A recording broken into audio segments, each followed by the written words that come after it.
दोस्तों एक बार फिर से स्वागत है आपका प्रजापति न्यूज में। दोस्तों आज के इस वीडियो में जानिए भोजन का पाचन कैसे होता है। दोस्तों हम सभी जानते हैं कि हमारा शरीर विभिन्न पोषक तत्वों से मिलने वाली एनर्जी के कारण चलता है, क्योंकि अगर शरीर में ऊर्जा ही नहीं रहेगी तो हमारा शरीर भी काम करना बंद कर देगा, क्योंकि हमारे शरीर के जो 12 मुख्य ऑर्गन हैं वे सभी ऊर्जा पर ही तो चलते हैं। और हमें किस चीज से ऊर्जा मिलती है ये तो आप जानते ही हैं। जी हाँ, वातावरण में मौजूद ऑक्सीजन हमें ऊर्जा देने का एक बड़ा स्रोत है। लेकिन हमारे शरीर की और भी कई जरूरतें होती है जिसे भोजन पूरा करता है। और ये सारा काम कैसे होता है ये हमारे आज की वीडियो में हम आपको बताने वाले हैं। इसलिए दोस्तों मेरे यानी अपने दोस्त और होस्ट विशाल प्रजापति के साथ वीडियो के अंत तक बने रहना, क्योंकि वीडियो को देखने के लिए आपको वाकई में पता चलेगा कि आपका शरीर काम कैसे करता है। लेकिन हाँ, वीडियो शुरू करने से पहले एक छोटी सी रिक्वेस्ट है। वीडियो के नीचे रेड कलर का सब्सक्राइब बटन दिख रहा होगा, उस पर क्लिक करके सब्सक्राइब कर लें। और साइड में बेल आइकॉन भी दिख रहा होगा, उस पर भी क्लिक कर लें ताकि आपको वीडियो मिले सबसे पहले। दोस्तों सबसे पहले जैसे ही हम अपने खाने को मुंह में डालते हैं उसमें हमारा सलाइवा यानी कि थूक मिल जाता है और हमारे दांत भोजन को कई सारे छोटे छोटे टुकड़ों में तोड़ने का काम करते हैं, जो सबसे ज्यादा महत्वपूर्ण काम होता है, क्योंकि खाना पचाने के लिए बहुत जरूरी होता है और भोजन जितना हो सके उतने छोटे टुकड़ों में होना चाहिए। दोस्तों जब दांत खाने को छोटे छोटे टुकड़ों में विभाजित कर देता है तो हमारे मुंह में मौजूद सलाइवरी ग्लैंड पाई जाती है जिसमें सलाइवा निकलता है। और दोस्तों ये सलाइवा भोजन के साथ मिलकर उसे बहुत ही मुलायम बना देता है, क्योंकि इसमें ऐसे केमिकल मौजूद होते हैं जो खाने को ब्रेक डाउन करते हैं। उसके अलावा जैसे ही भोजन हमारी जीभ से छू लेता है तो हमारी जीभ में मौजूद टेस्ट बर्ड्स इसके स्वाद को हमारे दिमाग तक पहुंचाते हैं और उसके बाद जो ये फूड होता है वो सलाइवा की वजह से काफी स्मूथ हो जाता है। इसे इसोफेगस नाम के नली से होते हुए हमारे पेट में पहुंचाया जाता है।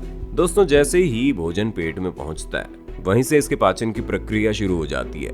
और हम आपको बता दें जब हमारा भोजन नली के जरिए हमारे पेट तक आता है तब एक खास प्रकार की मूवमेंट जिसे पेरिस्टालसिस कहते हैं, उसी मूवमेंट के जरिए हमारे पेट तक जाता है, जिसमें होता यह है कि नली अपने आप को सिकोड़ती और फैलाती रहती है ताकि फूड आसानी से पेट की तरफ जा सके।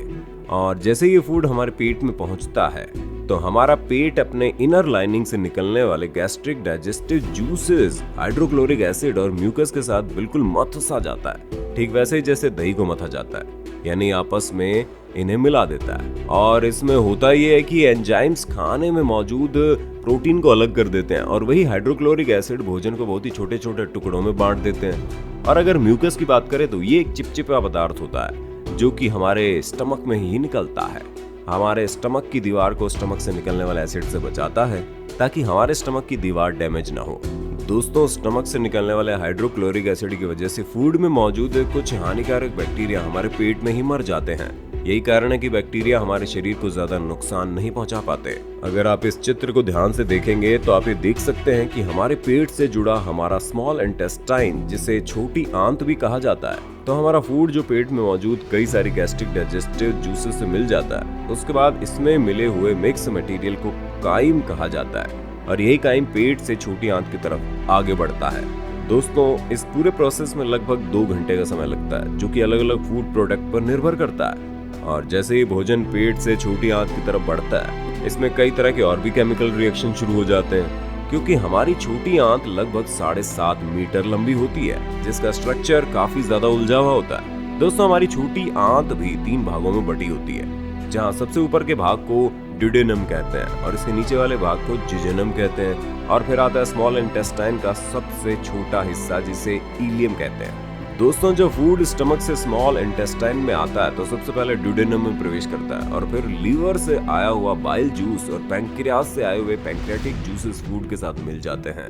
लीवर से आया हुआ बाइल जूस जो कि स्टमक से आए हुए भोजन के साथ मिल जाता है, इसकी वजह से भोजन में मौजूद फैट अपने छोटे छोटे फैटी एसिड के रूप में बदल जाते हैं और यही कारण है कि इनका शरीर में ऑब्जर्वेशन आसान हो जाता है और यही कारण है कि इनका शरीर में अब्जॉर्प्शन आसानी से हो जाता है। वहीं पैंक्रियाज से मिलने वाले पैंक्रियाटिक जूस की वजह से कार्बोहाइड्रेट, शुगर और ग्लूकोज में टूट जाते हैं और प्रोटीन अमीनो एसिड में टूट जाते हैं। अब जब इन जूसेस की वजह से भोजन में पाए जाने वाले महत्वपूर्ण तत्व अपने छोटे छोटे स्वरूप में आ जाते हैं, तो इसी के कारण से छोटी आंत के जरिए ये ब्लड स्ट्रीम में अब्सॉर्ब होने के लिए तैयार हो जाते हैं। छोटी आंत के दूसरे हिस्से ज्यूजेनम में पहुंचती छोटी आंत की दीवार में मौजूद छोटे छोटे फिंगर लाइक स्ट्रक्चर, जिन्हें विली कहा जाता है, उनमें मौजूद छोटी छोटी ब्लड कैपिलरीज में इन्हीं पोषक तत्वों का अब्जॉर्प्शन शुरू हो जाता है और ये प्रोटीन, कार्बोहाइड्रेट और फैट जैसी चीज अब ब्लड वेसल में जाकर पूरे शरीर के विभिन्न अंगों में पहुंचने लगते हैं। और दोस्तों, धीरे धीरे इनका पाचन होते ही ये छोटी आंत के तीसरे हिस्से इलियम में पहुंचने लगते हैं, जहां पर इन भोजन में मौजूद मिनरल्स का भी अब्जॉर्प्शन हो जाता है,